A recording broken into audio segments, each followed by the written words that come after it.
Good morning बच्चों। आज से ये प्लान है कि देखो, मैंने सारे तुम लोगों के एग्जाम पेपर देखे और उसमें से ये कि क्वेश्चन आपके जनरेट कहाँ से किए जा रहे हैं, एमसीक्यू पर्टिकुलरली। तो केमिस्ट्री वाले पोर्शन तुम्हारे देखो एक्टिविटी की ज़्यादा है, ठीक है। और जो न्यूमेरिकल्स हैं आपके आ रहे हैं इलेक्ट्रिसिटी के, वो तुम्हारे बुक्स हैं, ठीक। और जो एग्जाम्पलर एनसीईआरटी का, वहाँ से मैक्सिमम क्वेश्चन आपके पूछे जा रहे हैं, ठीक। तो अभी की प्लानिंग ये है, अगर मैं आज रिकॉर्ड करना स्टार्ट कर रही हूँ, अगर मतलब कि आज ही रिकॉर्ड कर पाऊँ हर एक चैप्टर का, जो आपके टोटल 12 चैप्टर हैं, तो मतलब कि कर लेंगे। लेकिन अगर नहीं हो पाता है तो 2-3 दिन के अंदर करेंगे। लेकिन आज सिर्फ और सिर्फ हम एमसीक्यू पे काम करेंगे, क्योंकि 20 नंबर आपका आता है बच्चे। और थोड़ी सी अगर हम ज़्यादा प्रैक्टिस कर लेंगे तो आपका 20 में 20 मिल जाएगा। जैसे कुछ बच्चों को क्या है कि साइंस में दिक्कत है और वो 33 मार्क्स 27 मार्क्स यानी 33% लाने में भी मतलब कि हो पाता, उनसे नहीं हो पाता है। तो उन बच्चों के लिए यही कहेंगे कि आप इस वक्त, आपकी स्ट्रेटेजी यही है कि आप एमसीक्यू को रटो, चाहे जो हो जाए रटो। टीचर होने के बाद ये कहना कि रटना नॉट गुड, लेकिन अभी फ़िलहाल के लिए सारे साइड रखो और रटो। कुछ आसान से होते हैं, बस थोड़ी-सी उसमें माने ट्रिक होती है, आप पहचान पाओगे। बट अभी फ़िलहाल के लिए अगर हम सॉल्व करेंगे तो कुछ चीज़ें ऐसी आएँगी जो लगेगा नहीं समझ में, तो आप उस कंडीशन को लर्न कर लो, ठीक? तो आज हम पहले चैप्टर की बात करते हैं, केमिकल रिएक्शन एंड इक्वेशन, जिसमें लिखा है which of the following is a not a physical change. कौन है फिजिकल चेंज नहीं है? देखो, पता है तुम्हें फिजिकल चेंज में हमेशा क्या, कोई नया चीज़ नहीं बनता है, केमिकल में बनता है, ठीक है। तो यहाँ पे देख लो, अगर तुम बॉयल कर रहे हो पानी को, तो भाई वो वाटर वेपर में H2O ही रहेगा। अगर तुम आइस को मेल्ट कर रहे हो तो भी आपका वो रहेगा, आपका माने H2O ही होने वाला है। और dissolution of salt in water, salt को अगर पानी में तुम घोल रहे हो तब भी तो वही रहेगा। देन चेंज क्या हो रहा है? तो कंबस्शन ऑफ लिक्विफाइड, मतलब एलपीजी को आप जब जलाओ तो वो कार्बन डाइऑक्साइड में कन्वर्ट होती है। तो इसलिए फिजिकल चेंज कौन नहीं है, नॉट है। तो आपका डी ऑप्शन है, ठीक। अब मैं सारे के सही ऑप्शन ही पढ़ के बताती हूँ, ताकि समय कम लगे आपका रिवीजन के लिए। यहाँ पे लिखा है कि अमोनिया का जब आप ऑक्सीजन में जला रहे हो तो बन रहा है नाइट्रिक ऑक्साइड और पानी। अब एक चीज़ और, कहीं-कहीं क्वेश्चन आपका ना कि सारे के किस स्टेट में हैं ये, जैसे अमोनिया भी आपके गैसीय स्टेट में है और ऑक्सीजन भी आपके गैसीय स्टेट में है, देन प्रोडक्ट भी दोनों गैसीय स्टेट में बने हैं। तो आपसे पूछ रहे हैं किसका एग्जाम्पल है। तो पहली बात तो ये एक है, डिस्प्लेसमेंट का भी है, और दूसरा आपका रिडॉक्स रिएक्शन है। रिडॉक्स रिएक्शन में आपको पता है कि रिडक्शन और ऑक्सीडेशन दोनों होता है, तो उसको रिडॉक्स कहते हैं। अब ये क्यों है वो एक दूसरी वीडियो में डिटेल शॉर्ट वीडियो में डाल दूंगी कि ऑक्सीडेशन रिडक्शन कैसे किसका हो रहा है, ठीक। तो इसका ऑप्शन है आपका 1 और 3, यानी कि डिस्प्लेसमेंट है और रिडॉक्स है। कॉम्बिनेशन है, क्योंकि दो मिलके एक नहीं बन रहा, दो ही बना रहा है, तो कॉम्बिनेशन तो होगा नहीं। न्यूट्रलाइजेशन रिएक्शन ये नहीं, क्योंकि एसिड बेस की बात है नहीं। आगे लिखा है which of the following statement about the given reaction are correct. कौन सा करेक्ट है, ठीक है। तो यहाँ पर आपका water acting as a reducing agent ये नहीं है, बल्कि क्योंकि जिसका रिडक्शन होता है वो ऑक्सीडाइजिंग एजेंट होता है, ये वाला गलत हो जाएगा। इसलिए 1, 2 एंड 4 जो आप सीन में ऑप्शन सी में है। फिर उसके बाद विच of the following exothermic process. तो एक्सोथर्मिक प्रोसेस आपका है, जो सही ऑप्शन उसको मैं पढ़ती हूँ, reaction of water with quick lime, क्योंकि जब आप चूने को पानी में घोलते हैं तो वो बहुत तेज़ से हीट निकलती है। और इसके अलावा दूसरा क्या है आपका जो सही है, डाइल्यूशन ऑफ एसिड। किसी एसिड को अगर आप डाइल्यूट कर रहे हो तभी आपका एक होता है कि वो एक्सोथर्मिक प्रोसेस होता है। तो आपसे पूछा है कि कौन एक्सोथर्मिक प्रोसेस है, ठीक। तो 1 और 2 है, ठीक है। अब आगे अगला है कि there are beakers label as A B C each containing 2.5 ml of water were taken a small amount of NaOH, anhydrous copper sulfate and NaCl were added to the beaker A, B, C respectively. It was observed that there was an increase the temperature of continuous solutions contained in beaker A and B, whereas in case of beaker C, the temperature of solution falls. Which of the following statement is correct? Are correct? क्या correct है आपका? तो 1 और 4 करेक्ट है कि beaker A and B exothermic process है और इसके बाद in beaker C endothermic process involve. ठीक, तो जरा देख लो कि अगर NaOH है, NaOH है, इसमें डाला गया, अगर आप इसको डाइल्यूट करोगे तो इसमें आपका एक्सोथर्मिक होगा। ठीक, और वहाँ पर कॉपर सल्फेट है, इसमें भी आपका जो है एक्सोथर्मिक होगा, लेकिन इस केस में क्या है, इसमें हीट लग रही है ना, तो ये इंडोथर्मिक हुआ। अगला क्वेश्चन है, अ dilute ferrous sulfate solution was gradually added to the beaker containing acidified permanganate solution.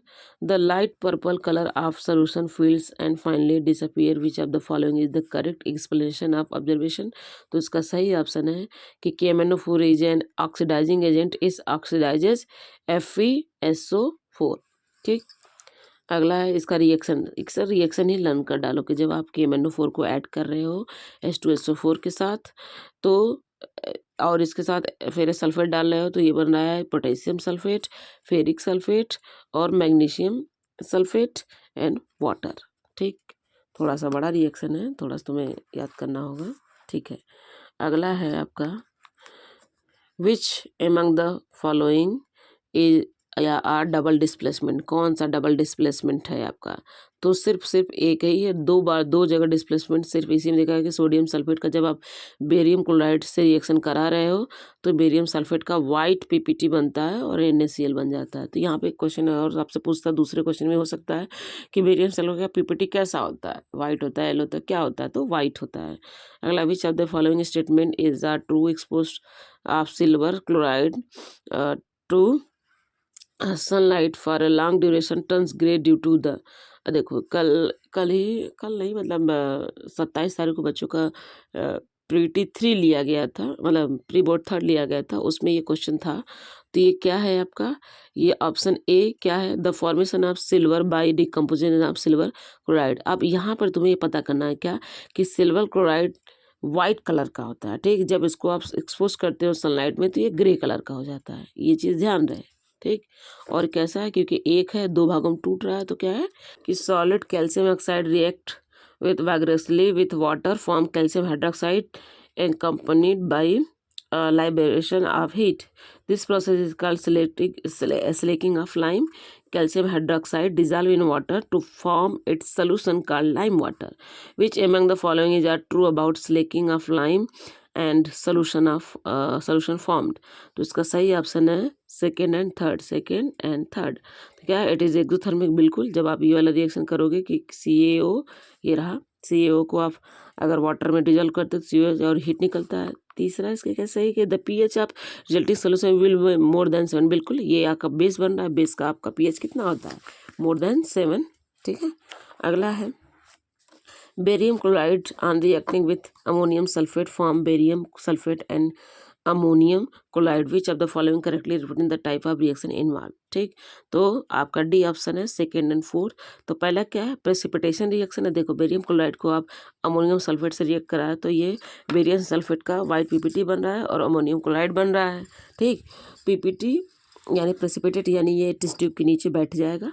ठीक है, तो ये तुम्हारा पहला, मतलब डी में सेकेंड वाला जो है कि प्रेसिपिटेशन, और इसके बाद चौथा है कि डबल डिस्प्लेसमेंट है, 2 डिस्प्लेस हो रहे हैं। ठीक है, अब इसके बाद अगर हम देखेंगे, electrolysis of water is decomposition reaction the mole ratio of hydrogen and oxygen laboratory. देखो, पहले बात है डिकम्पोजिशन, तो वाटर को डिकम्पोज कराओ और इस तरीके से आपका बनेगा। तो पूछा है किसका रेशियो?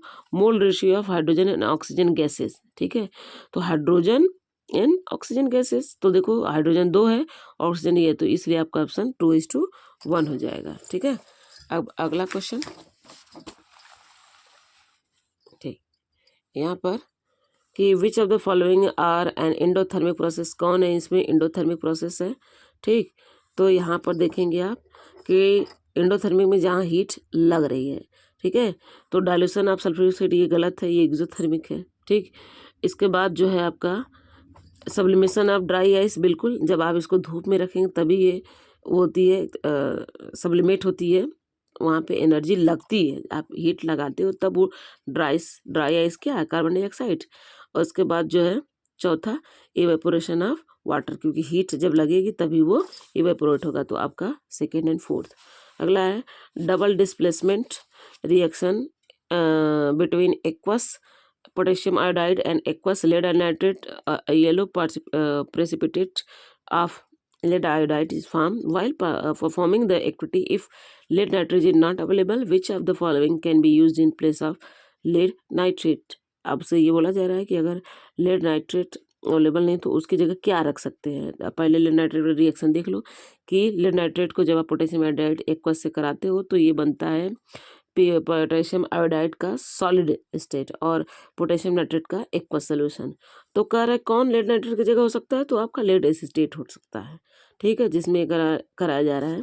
आगे है which of the following gases can be use for storage of fresh sample of an oil for a long time. तो इसमें लेते हैं हीलियम या नाइट्रोजन डालते हैं, ठीक।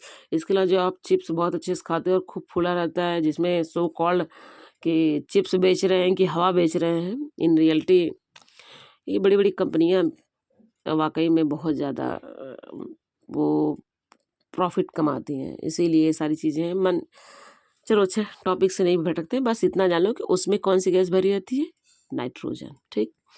आगे है the following reaction used for preparation of oxygen gas in the laboratory. तो आपको ऐसे दिखाया गया कि पोटेशियम क्लोरीन ऑक्सीडाइड जो हीट किया जा रहा है तो पोटेशियम क्लोराइड बन रहा है और ऑक्सीजन निकल रहा है, ठीक है। तो ये है कि आपका ये डिकम्पोजिशन, क्योंकि एक टूट रहा है, दो भागों में बट रहा है और हीट लग रही है, तो ये क्या एंडोथर्मिक, तो ये आपका ऑप्शन ए हो जाएगा, ठीक है। अब अगला क्वेश्चन कि which of the following process involve chemical reactions, ठीक है। तो आपका सही ऑप्शन क्या है कि heating copper wire in the presence of air at high temperature, क्योंकि केमिकल ले रहे हैं केमिकल चेंजेस, तो ये रहा आपका। आगे है in which of the following chemical equation the abbreviation represent correct state of reactant and product involve at reaction temperature. इसमें बोला कि कौन सा करेक्ट स्टेट है जिसमें सही रिएक्शन आपका दिख रहा है, तो आपका ऑप्शन सी कि वे हाइड्रोजन भी गैस होती है और ऑक्सीजन भी गैस, दोनों को जब हम रिएक्ट करा रहे हैं तो वो लिक्विड स्टेट में कन्वर्ट होता है, पानी बनता है। Which of the following are combination reaction. Combination क्या है कि जब दो मिलेंगे और एक बनेगा, तो आपका कौन कौन सा है, तो दो मिला एक बना तो ये रहा, और दो मिला तो एक बना ये रहा, यानी सेकंड और थर्ड, तो यानी ऑप्शन डी ये रहा आपका सही, ठीक। तो ये तुम्हारा एमसीक्यू वाले क्वेश्चन मैंने डाल दिया वीडियो, बताना कैसा, जो कमी लगी बताना, लेकिन उससे पहले तुम चाहो तो इसको 2x मोड पे देख लेना भगा कर, ताकि आंसर तुम्हें एग्जैक्ट मिल जाए और तुम्हारा कम टाइम में रिवीजन हो जाए, ठीक। बस ये कि देख जरूर लेना।